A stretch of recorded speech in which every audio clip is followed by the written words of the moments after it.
Abbott آباد میں سبزی منڈی کے قریب گھر میں آگ لگنے سے 4 بچے جھلس کر جاں بحق ہو گئے، جبکہ والدین سمیت 4 افراد زخمی ہو گئے۔ مرنے والے بچوں کی عمریں 1 ماہ سے لے کر 8 سال تھیں۔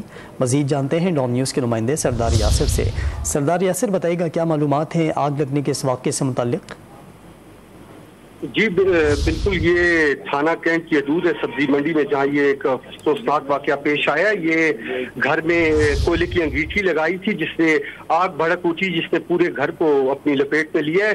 اس میں افسوسناک واقعہ یہ ہے کہ 4 جو بچے اس میں فوت ہوئے ہیں، اس میں 1 ماہ کا محمد شعیب ہے، محمد عثمان 2 سال کا ہے، آسیہ بی بی ہے 8 سال کی، جبکہ ایک مریم شامل ہے، اور اس کے ساتھ ہی زخمیوں میں بلال ہے، میاں خان، سلیمان ہے، غلام محمد، جبکہ بچوں کی والدہ زہرا بی بی شامل ہیں۔